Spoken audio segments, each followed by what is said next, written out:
Bonjour à tous, c'est avec un tout petit peu de retard que je viens vous présenter mes acquisitions du mois de mai. Donc vous allez voir, elles sont très nombreuses, je ne les ai pas comptées, mais heureusement que je n'ai aucune honte, parce que là, je crois que je bats tous les records. Alors, juste pour commencer, je voulais vous montrer, j'ai pas acheté beaucoup de DVD ce mois, le mois de mai, mais j'ai quand même fait un achat qui me tentait depuis très très longtemps. Ce sont les 2 coffrets DVD des 2 saisons de Card Captor Sakura, Sakura chasseuse de cartes en français. Voilà, donc j'ai eu les 2 pour une trentaine d'euros sur Amazon, ils sont super jolis, il y a les petits livrets, vraiment super. Je suis trop contente d'avoir ces coffrets dans ma DVD Tech. Je crois que c'est le premier anime que j'ai dans ma DVD Tech. Donc voilà, et je suis contente que ce soit Sakura en premier. Voilà, alors ensuite, qu'est-ce que j'ai reçu? J'ai reçu 3 livres du Chat Noir. Alors, le tome 2 de Filles des 4 de Cécile Guillot, Amulette de Véronica Jarag et L'Ouroboros d'argent de Ophélie Bruno. Donc je vous les montre vite puisque je les ai déjà lus et chroniqués depuis leur arrivée début mai dans ma boîte aux lettres. Voilà, ensuite j'ai reçu Coup de foudre à Austinland de Shannon Hale aux éditions Charleston, que j'ai aussi lu depuis son arrivée au mois de mai et que j'ai adoré. Hop. Et le dernier livre que j'ai reçu au mois de mai et que j'ai déjà lu, c'est le premier tome du Manoir de Evelyne Brizou-Pellen chez Bayard Jeunesse. Voilà, un livre que j'ai adoré, c'était un coup de cœur. Voilà pour les livres reçus au mois de mai et déjà lus. Alors ensuite, j'ai reçu plein d'autres choses que je n'ai pas encore eu le temps d'ouvrir. Et je vais vous montrer tout ça. Donc déjà, je mens un petit peu puisque il y a Une guitare pour deux de Marie Amato chez Nathan que je suis en train de lire en fait. Donc je mens un petit peu. Donc ce sont des épreuves non corrigées. Et en même temps, j'ai également reçu chez Nathan, ouf, c'est très lourd, les épreuves non corrigées du premier tome de Sœur sorcière de Jessica Spotswood. Voilà, c'est le plus gros en fait des 3. Et le dernier, c'est Ma vie toute pourrie de Jenny Smith. Voilà. J'ai reçu le premier tome de Blood of Eden de Julie Kagawa chez Darkis. Hop. Et Sea Sex and Shun de Cathy Yardley. C'est chez Harlequin dans la collection Red Dress Inc. Donc j'ai jamais lu cette collection, je suis pas trop chiclite. Mais bon, je me dis pour une lecture estivale, je l'amènerai peut-être chez mes parents au mois de juillet. Deuxième tome de Starters de Lisa Price. Dans la collection R chez Robert Laffont. J'avais beaucoup aimé le premier, donc j'espère que le deuxième sera à la hauteur. Je suis en train de mettre les livres en pile à côté de mon ordinateur, tout va me tomber dessus, je pense. En troc, j'ai reçu le premier tome de la déclaration de Gemma Mallet. Je ne sais pas quelle est l'édition d'origine, mais en tout cas là c'est la version françoisie. J'ai retrouvé chez mes parents, dans la bibliothèque de ma sœur, une toute petite nouvelle qui s'appelle Matin brun de Franck Pavlov aux éditions du Chêne, ou aux éditions Chêne, je sais pas s'il y a du devant. Non, Chêne éditeur même, voilà. C'est une toute petite nouvelle de 15 pages, je crois. Non, 11 pages même, voilà. Qui apparemment est vraiment très bien. Il faut vraiment que j'arrive à la lire comme ça. Peut-être même ce soir. Je vais la laisser sortie à côté de mon ordinateur et je la lirai ce soir. Il paraît que c'est super bien. J'ai retrouvé ça dans la bibliothèque de ma sœur. Apparemment, elle l'a vu au collège ou au lycée. Cette petite nouvelle a beaucoup été distribuée. J'ai également retrouvé dans ma bibliothèque de gamine La princesse invisible de Eglal Herrera. C'est dans une collection de l'école des loisirs. C'est une collection qui est vachement bien. Et je l'ai retrouvée en fait dans la bibliothèque de mes parents, enfin dans ma bibliothèque de gamine. Et j'ai aucun souvenir de l'avoir lu. Donc ça c'est pareil, hein, ça fait 50 pages avec des illustrations, c'est écrit très gros, donc un de ces jours je le lirai comme ça. J'ai ramené aussi un 3e livre jeunesse de chez mes parents, mais je l'ai déjà lu en fait, donc je l'ai directement mis dans ma bibliothèque lue et pas dans ma palle. C'est Pierrot ou les secrets de la nuit de Michel Tournier. Donc je l'ai déjà lu, donc je vous le présente pas. C'est pas sympa. Ensuite, Révérence est venue l'autre jour chez moi pour boire un petit thé.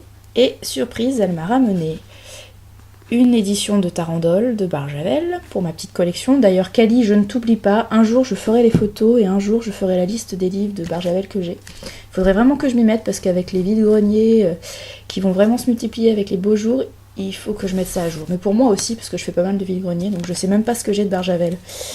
Donc c'est vraiment urgent. Et elle m'a aussi ramené ce gros pavé de plus de 1000 pages, les romans extraordinaires, donc aussi de Barjavel forcément pour ma collection. J'avais déjà les romans merveilleux dans la même édition, et voilà, les romans extraordinaires. Même si je les ai tous en fait, tous les romans du recueil, j'avais pas ce recueil, donc je ne dis pas non. Voilà, donc ça c'est pour mes réceptions, troc, cadeaux du mois. Et il y a presque 2 semaines maintenant, c'était les Imaginales à Épinal. Et j'avais dit que non, je ne ferais pas beaucoup d'acquisitions, puisque j'avais déjà une palle énorme, donc il fallait arrêter d'exagérer. Et en fait, entre les cadeaux, les services presse, les achats compulsifs, les achats prévus, finalement, je crois que ça s'élève à presque une 20aine de livres, c'est catastrophique, mais bon, un livre c'est jamais perdu, c'est que du plaisir et je suis super contente. Donc en fait, le vendredi après-midi, quand on est arrivé aux Imaginales, après 4 heures de route, un peu plus, le premier stand que j'ai fait pratiquement, c'est le stand de l'homme sans nom. Et alors là, j'ai dégainé le chéquier et j'ai pratiquement acheté tous les livres que je n'avais pas encore dans la collection. Il va juste m'en manquer 2 pour le moment. Et en fait, c'est des suites de sagas. J'attends d'être à jour dans ma palle pour pouvoir continuer ces sagas, mais à mon avis, ça sera rapidement fait. Voilà. Alors, j'ai pris sur le stand de l'homme sans nom des premiers tomes, des sagas que je n'avais pas encore. Donc, le premier tome, Diluvendan de Nicolas Deban et Marc-Antoine Fardin. Voilà, donc c'est un premier tome. Le deuxième est déjà sorti, donc c'est ce deuxième tome qui me manque encore. J'ai également pris le premier tome des Cairns de l'oubli de Féldric Riva. Donc ça c'est un des derniers sortis. Voilà, un premier tome. Ensuite j'ai continué les séries que j'avais déjà commencé et que j'ai adorées. Donc j'ai continué le cycle d'Alamender d'Alexis Flamand avec le tome 2. Voilà. Le tome 3 est déjà sorti et c'est celui qui me manque, mais j'attends d'avoir lu le tome 2 avant d'acheter le tome 3. J'ai pris le magnifique Rose morte, le tome 2 de Céline Landrecy. Hop. Et le magnifique tome 2 de La Dernière Terre de Magali Villeneuve avec le petit livret collector qui contient une dizaine d'illustrations. 16 pages, voilà. Livret illustré. Hop, voilà. Ça, déjà, c'était mon premier passage de l'après-midi, du séjour aux Imaginales, et déjà, j'avais claqué pas mal de sous. Ça commençait bien. Ensuite, j'ai fait mon petit tour chez les autres petites maisons d'édition que j'aime bien et que je connaissais déjà. Donc, je suis allée chez Nergal, faire un petit coucou à Magali, à Sklyren qui était sur le stand. J'ai pris Lunatique, donc c'est un recueil de nouvelles. Le sous-titre c'est Dans la peau d'un lycanthrope. Hop. Et j'ai pris 28 allées des Ormeaux de Tiffany Schnevely. Donc j'ai lu il y a peu le Requiem d'un soupir. Je vous en ai parlé dans ma dernière vidéo du C'est mercredi que lisez-vous, mais je n'ai toujours pas eu le temps de le chroniquer. C'est la prochaine chronique qui va atterrir sur le blog. Voilà, donc si ça se trouve en fait quand je vous posterai cette vidéo sur YouTube, la chronique sera déjà sur le blog, je verrai. Bref, c'est une des chroniques qui ne va pas tarder à arriver. Voilà, donc j'avais bien aimé le Requiem d'un soupir, et 28 allées des Ormeaux vient de sortir. C'est encore un petit roman, mais apparemment on va changer un petit peu d'univers. Voilà, ensuite je suis allée faire un tour sur le stand du Chat Noir évidemment, pour continuer et même terminer ma collection des titres du Chat Noir. Donc en fait, je peux le dire, mais j'ai toutes les publications du Chat Noir sont dans ma bibliothèque. Il y en a pas mal qui sont dans ma palle encore, mais j'en ai lu aussi pas mal. Donc j'ai pris l'anthologie Dame de Lune, Fée des Brumes. Il restait plus que 2 ou 3 exemplaires sur le stand, c'était les 2 ou 3 derniers exemplaires. de papier qui restait. Donc voilà, j'en ai profité. Donc c'est une anthologie qui rassemble les auteurs un petit peu habituels. Il y a Ambre Dubois, Céline Guillaume, Stéphane Soutoul, Vanessa Terral. Voilà. Donc je le voulais pour ma petite collection du Chat Noir. Et j'ai pris aussi le recueil de nouvelles qui me manquait, les Chroniques d'Oakwood de Marianne Stern. Voilà, donc un petit recueil de nouvelles sur les sorcières. Voilà, ensuite je suis passée sur le stand de Rebelle Édition, mais cette année j'ai été très raisonnable pour moi, en tout cas, sur le stand Rebelle. Parce que l'année dernière, c'est sur ce stand-là que j'avais le plus craqué.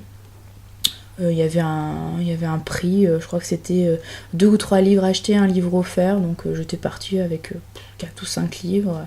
Bref, cette année j'ai été très raisonnable, j'ai juste pris le tome 1 des Reines d'Émilie Musso, parce que ça se passe en Irlande, que j'en ai entendu beaucoup de bien, que je suis très curieuse de voir ce que l'auteur nous a réservé en Irlande.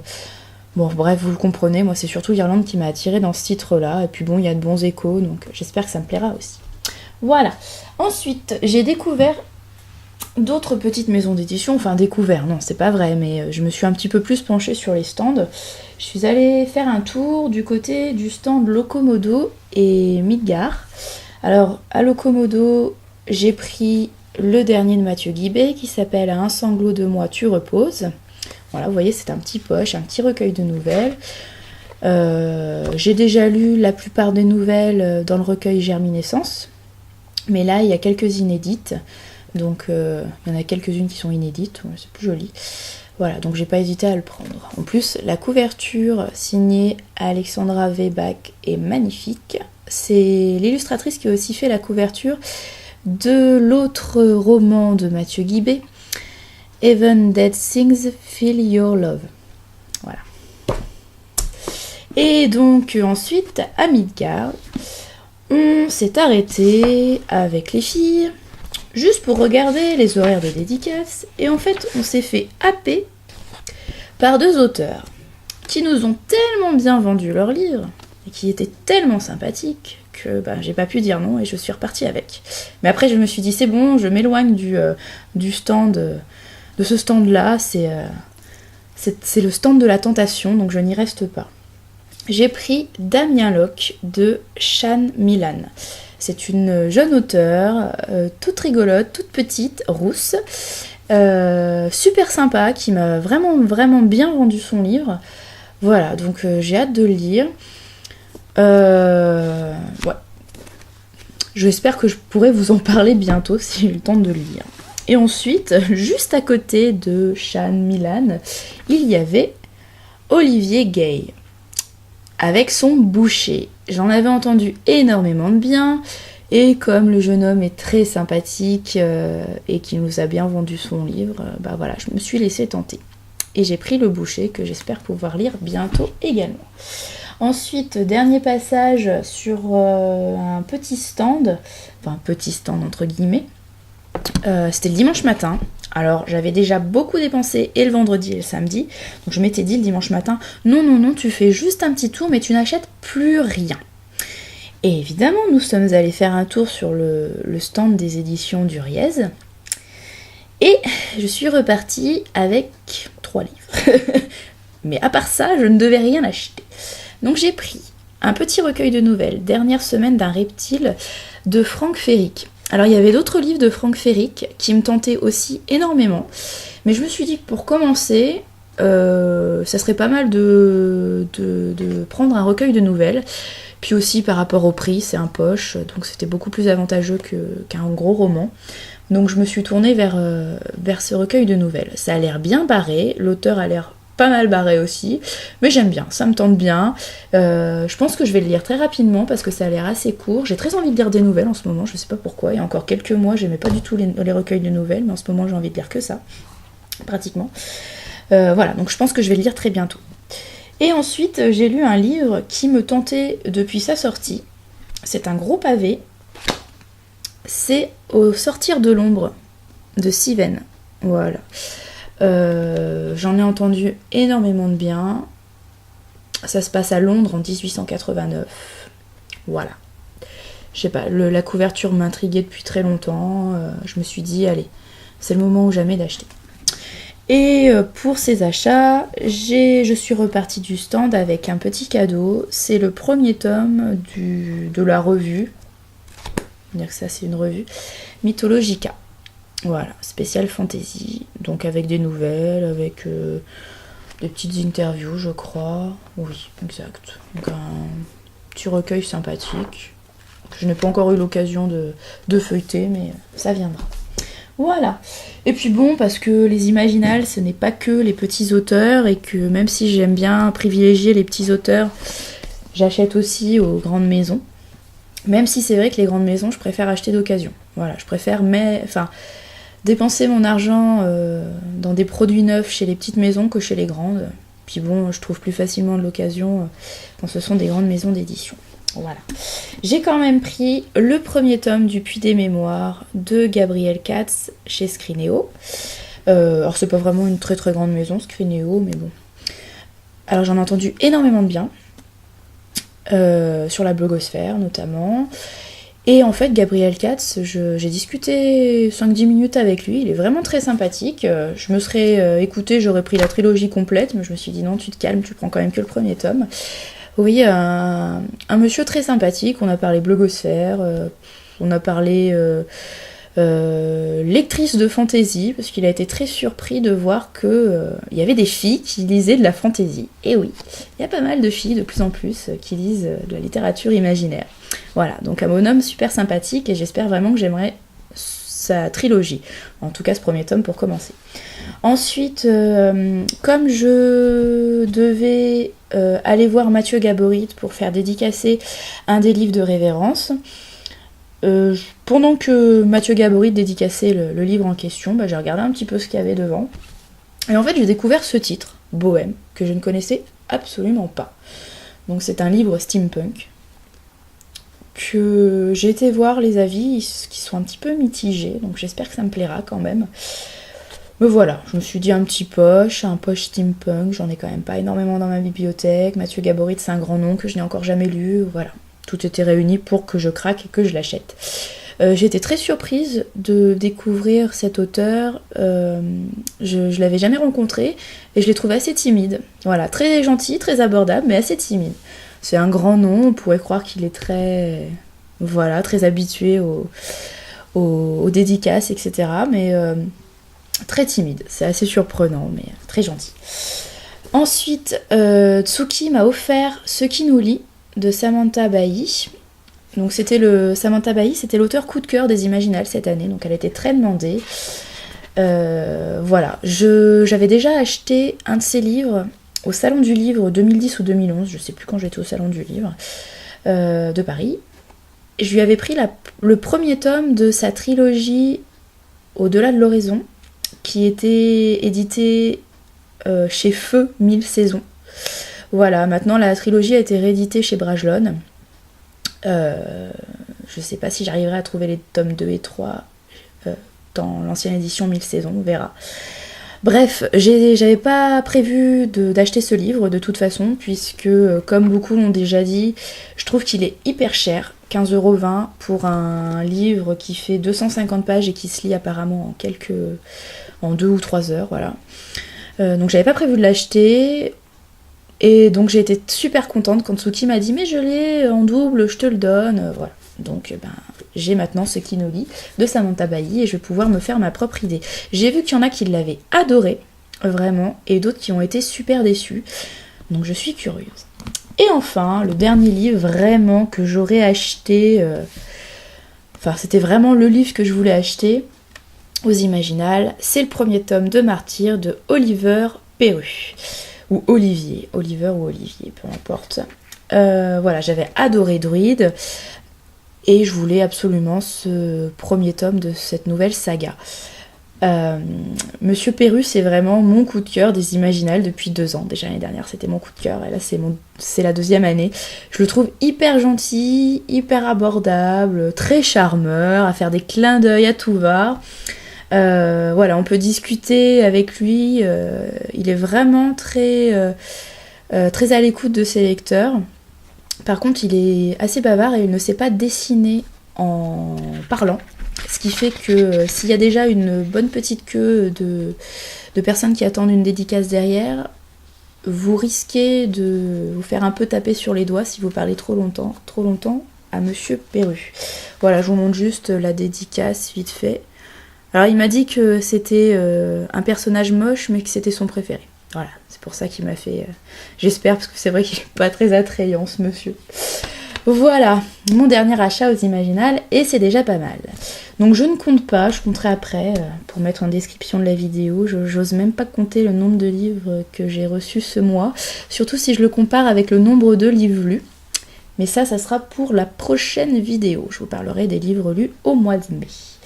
Voilà, je vous souhaite une bonne semaine, une bonne fin de semaine. Je sais pas du tout quand je mettrai cette vidéo en ligne, donc je sais pas quand vous la verrez.